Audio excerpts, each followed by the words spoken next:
Welcome to more Dark Souls 2 with me, Oni Black Mage. Currently I'm in the Black Gulch, wading through an incredible poisonous, festering wasteland in the subterranean depths of this world. Hey, I used to look just like that guy. And actually, around the time when I looked just like that guy is probably the time that I could have tackled this, because challenge-wise, this area is pretty manageable. If you're already in the Bastille, you can probably handle this part. In fact, once you can afford the reduced falling damage ring, I would highly advise you to just de-equip everything and survive the jump down to the well. The monsters down here are very similar in challenge to the monsters that you find in the Bastille, so once you conquer that, going here to the gutter is a pretty reasonable second step. However, I still would recommend going to the Huntsman Copse or buying a lot of poison moss from Devlin, or Davlin, whatever that dwarven guy is, who sells that stuff. He has an infinite supply of that stuff, so get it from him, because you're going to need a lot of poison cure. And I don't know about you, but I haven't found enough of those coins, the ones that cure poison. I think monastery charms are, haven't found enough of those to exactly be a good supply. Alright, now in these pools, let me see if I can burn them out, because I know a few of them are in here. Whoa, actually, I didn't expect the pool to be flammable. That's actually pretty cool. I wanted to see if I could snipe them with fire, but turns out you can actually light these pools on fire, which is pretty cool. So that's going to be my strategy going forward. Yeah, there we go. Burn.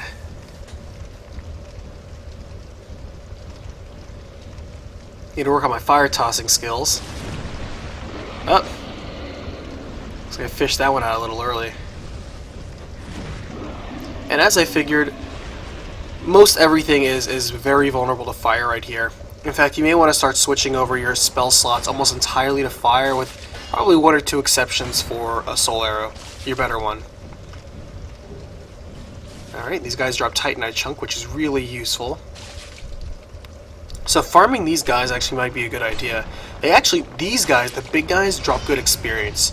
Over in the gutter, there's not too many people that drop good experience, but between the worms and these black hand guys, they drop really good experience. Not to mention, they drop crafting components. So it actually is worth farming this area for two of those reasons. Good experience, as well as extra forging components. Look at all that experience he dropped. Man, that's some good stuff. And I'm not even wearing the silver serpent ring, so I'd be getting a lot more. So I plan on definitely, once I'm done with this area, coming back and hunting everything here to basically extinction. Especially since, given how easy everything is to kill, I highly advise coming here early.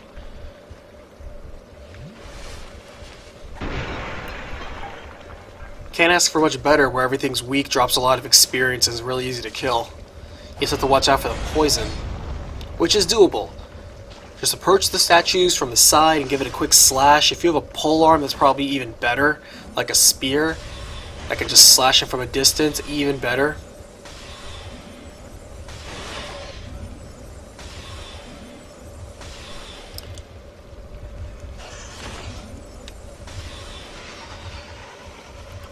That's easily the most amount of experience I've seen yet. 1400 base? That's excellent. I think there's only like two or three of these worms though, unfortunately.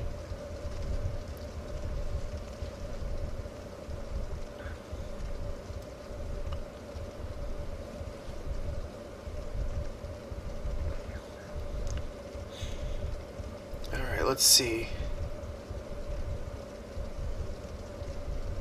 This is around parts where I died before, and I remember them mentioning there's a path to the right with a bonfire, and I have my torch out this time to try to check things out.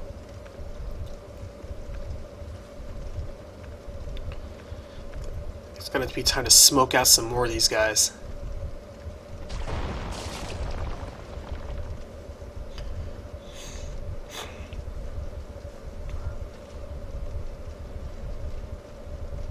By the way, finishing up from what I was talking about before last time about horror games and Resident Evil and stuff like that, I realized the franchise has turned way more shifted more from survival horror to action horror to just flat out action. I realized that happened. Which brings me to misconception, the next one, because there are a few misconceptions about the series. Actually, there's a lot of misconceptions. Another misconception is that all the Resident Evil games, until like say 4 and beyond, have been action or have been survival horror, and that's not true. Actually, if you examine the total amount of Resident Evil games, it's kind of a 50-50 split in terms of which ones are survival horror and which ones are action games. For every Resident Evil, you had like an action game like Survivor, you know, which was like a light action game. You had Gaiden. You had let's see. You had the light gun games that came out on the PS2. And then you also had the other survival games that came out in the series that were also offshoots, such as the Outbreak Files, which were fantastic, by the way, and before their time. Like back when like modems were the most modern, internet technology, before we had like Left 4 Dead and other giant 4-player survival zombie games, we had freaking Resident Evil Outbreak, which was fantastic. In fact, I would argue is one of the best examples of what it was doing for its time, and arguably ever since. No one's tried to do something like that, which you'd think would be. Like, there are other quote-unquote zombie survival games, like maybe DayZ or other things like that, but those are more like surviving against other humans and not necessarily the environment. Oh good, another bonfire. They were right. And a path ahead. I would love to see a modern redo or even a new installment of Resident Evil Outbreak. That'd be fantastic. Because the only recent survival horror installment in Resident Evil that we've had was Revelations, which was good, but not as good as the series has been in the past. Also, I realized that one thing you have to keep in mind is it was revolutionary for its time, the first Resident Evil was. Since then, there have been a lot more, like, a lot of people credit that game for really becoming the iconic inspiration for the survival horror genre, and I would argue that's true. Even though there were survival horror games before there, that one was the most iconic. It really kind of wrote the book. And by today's standards, with as much as it's inspired how big the genre has grown, it's probably considered tame by today's standards, but you again have to take into consideration that at the time, it was very revolutionary. We haven't seen much like that, much less as done as well as Resident Evil has. And that's why it's still continued to be a fan favorite, and why its fans are so picky and selective and easily angered when it's not handled as such. And look at this field of fire I'm starting. It's actually kind of awesome.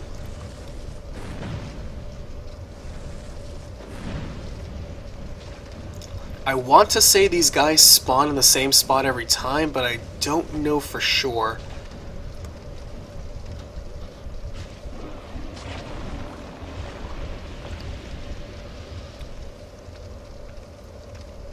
Besides, people should just play, again, whatever they want to play.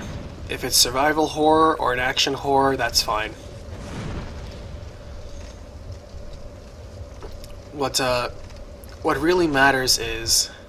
Oh, looked like there was an area down there to jump down. Huh, there is. Oh, it's another one of those stone etching doors. Okay, well that's like a third one I came across. So, clearly need a key. So I guess next key I find, might have to check out what that is. I don't see an area back, so I might have to just come back, burn a bone, and continue on. Yeah, things like, Slender Man games, the Outlast games. Those are nice, those are novelty, and they certainly are popular, but man, I would love to see another, I think the last good action horror game that I can think of, in terms of really putting in the effort, really doing a good job, really trying to make it not only just visually horrible, but also mentally horrible, is probably... I'm trying to think of what it was. It was that little 2D indie game that came out. It was a 2D indie game, and it was kind of like 16-bit sprites, and your guy had a little Flu Mask. That was a really good one. I forget what the name of it is. And also Dead Space. Dead Space, I think, is a fantastic AAA example. In fact, it's arguably the most Resident Evil game since Resident Evil. It's funny, too, because that game came out around the same time as Resident Evil 5, and between the two, Dead Space was better, honestly. But yeah, I would love to see a little bit more of that. It's an incredibly niche genre, I understand, but the installments that do well do very, very well, which is surprising to me. It's like, when you do the niche survival horror games, or the niche survival games, like, I'm just gonna not even go horror, just the niche survival games, look how popular DayZ and Rust and all them have become. They're just niche survival games. You're honestly more of a threat.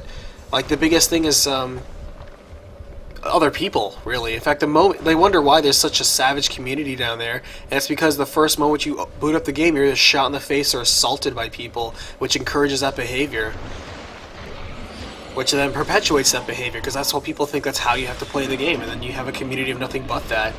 Jeez, you think Grand Theft Auto? Grand Theft Auto's nice compared to Rust. It's a playground, play school stuff, compared to the social culture in Rust and DayZ. I personally don't have the appetite for it. I'm not in the mood for that sort of stuff, that sort of nonsense. Not my cup of tea. So if people like that, great, enjoy it. Me personally, not so much.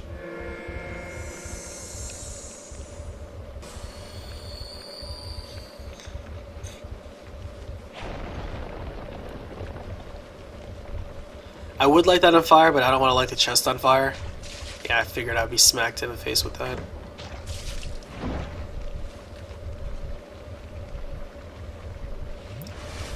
I just want to heal and grab that out real fast.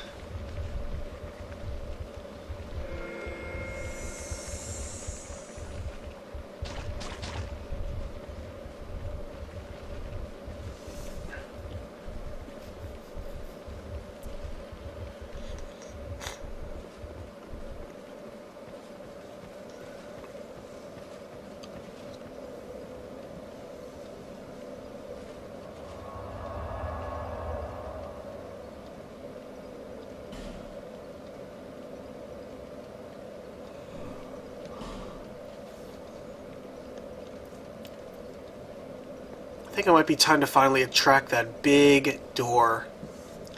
So, given how that door is, 1, incredibly massive, 2, right next to a checkpoint, 3, surrounded by big tough enemies, might getting close to a boss battle, honestly. That's certainly the biggest door I've seen so far.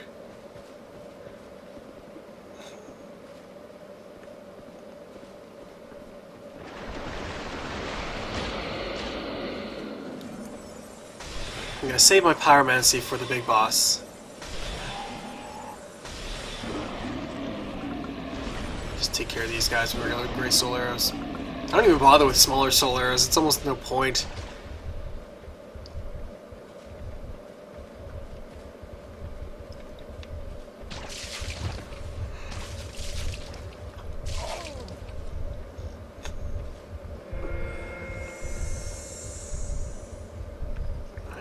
Let me try to zigzag around these guys. Let me heal up.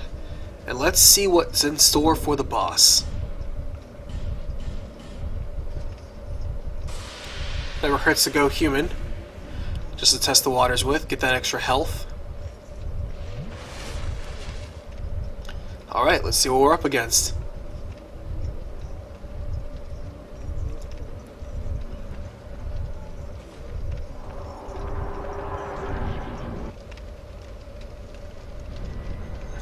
Whoa, that is a very large guy. Oh, interesting.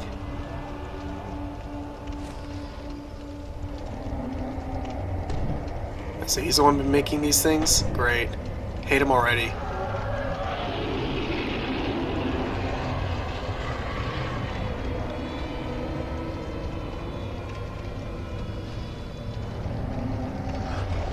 Whoa, interesting. So his body is made of cadavers, and I like how his face is made up of heads. Like his eyes are actually heads. That's actually really cool. actually.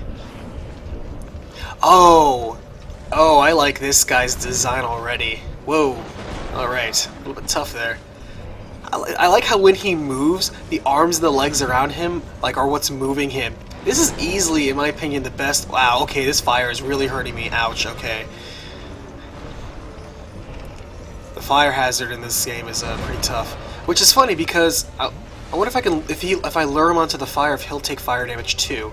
Because he's vulnerable to fire, and there's fire all over his lair, which again was kind of weird.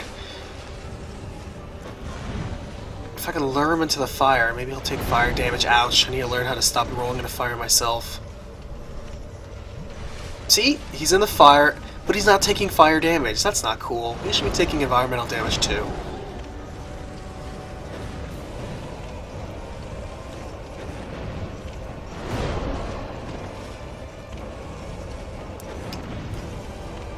If I had a flame swath, I'd probably take a huge chunk out.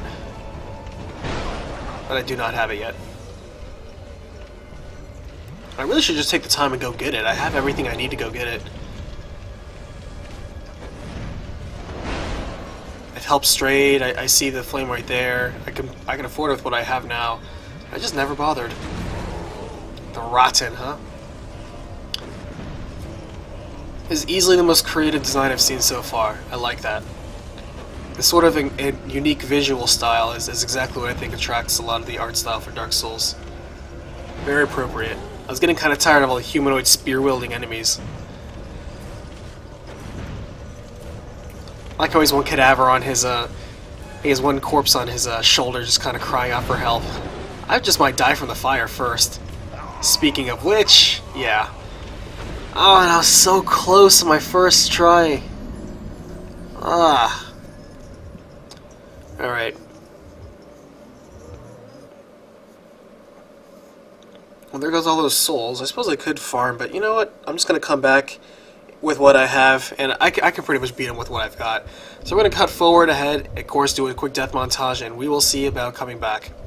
So, let's see how we do.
Okay, and I'm back, and I'm leading off strong with my Soul Spear.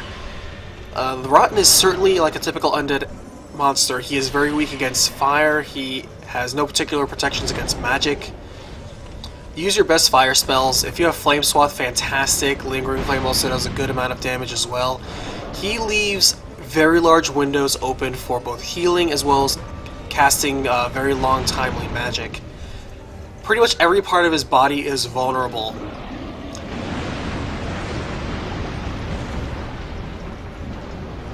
He has that little vomit attack, which is very short range and only hits the front. If you're keeping medium-long range, you don't even really have to worry about it. He also doesn't move that fast, and he has no major gap closers, so keeping this a ranged battle is very doable. The only hazard you have to worry about are the flame pits, which you can work your way around, provided you have a good feel for the arena. Like right here, I'm already pretty familiar. I'm not going to accidentally roll out. Now what he did just there, once he starts dropping to half and below, he starts dropping his cleaver, which immediately, once he has a giant overhead swing and he leaves it in there, roll away. You want to roll to the side and not roll back anytime he throws his cleaver down. The reason why is sometimes, just like that, when he has an especially long wind-up time when he drops his cleaver, he's going to erupt with a line of shadow damage in front of him. See, a simple cleaver chop like that is fine. And you saw how I actually took off his hand. His hand is destroyable. And I'm going to go over there and pick up what he dropped. It's a Pharaoh's Lockstone, so if you break his arm, that not only limits his grab attack, which is very, very deadly, he'll still try to cudgel you with the stub, which is useless if you're keeping a ranged battle. But destroy his arm separately, you can probably hack it off. But otherwise his attacks are incredibly limited. He has basically a horizontal chop and a vertical chop, all of which are very predictable. And when he has that huge heavy one, you can, yeah, okay, I was a little close to the cone and not mention in the fire, but otherwise very doable. And the Rotten goes down. Oh, he was a great soul.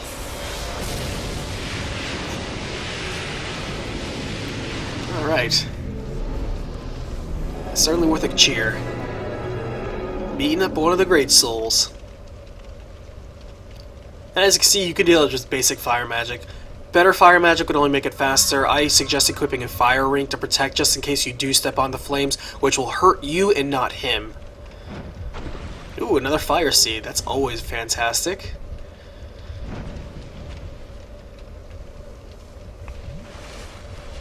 I imagine if you're a warrior, as long as you keep circling around him, you can pretty much just catch him on the side flanks. Given how most of the swings are heavy, I don't know about blocking it. Playing an agility game works very well against this guy. Where's the door out? If he's a great soul, there has to be a primal bonfire nearby. Where is it? I was actually worried for a moment there that during this fight, all the statues around me would be constantly spitting poison. I'm very thankful that they do not.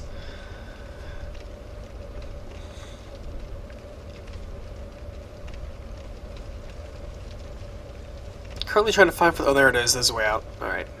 Little tiny hole there off to the side. Okay, let's see what the boss treasure is.